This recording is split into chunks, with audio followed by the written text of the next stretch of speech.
500 మంది కొంప ఉసురు తీసుకున్నావు, వాళ్ళ కొంప కొల్లేరు చేసినావు. 500 మంది అన్నదాతలు ఆత్మహత్య చేసుకుంటే ముఖ్యమంత్రి గారు అందాల పోటీలో బిజీగా ఉన్నాడు, రివ్యూ చేసే టైం లేదు. కల్లాల వడ్లు అట్లే ఉన్నాయి, కొనటోడు లేడు, కాంట పెట్టేటోడు లేడు, పట్టించుకున్నోడు లేడు. ఇప్పటికే అమ్మిన కాడికి పాపం మిల్లర్లకు అమ్ముకున్నారు, ఇప్పటికే 40-50% అమ్ముకున్నారు. ఆడనో ఈడనో 10% 20% కొన్నారు, కానీ దాన్ని పట్టించుకున్నోడు లేడు. వానలు పడుతున్నాయి, కల్లాలల్లా వడ్లు కొట్టుకుపోయే పరిస్థితి ఉన్నది. ధాన్యం మొలకలెత్తి రైతు ఆగమయ్యి రోడ్డు మీద పడే పరిస్థితి ఉన్నది. అడిగినోడు లేడు, పట్టించుకున్నోడు లేడు.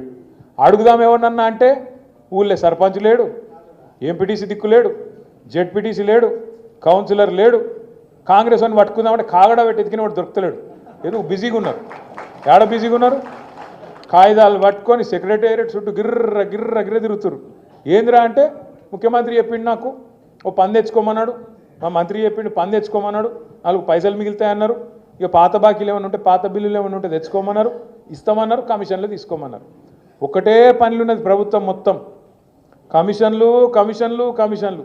20% కమిషన్లు, 30% కమిషన్లు.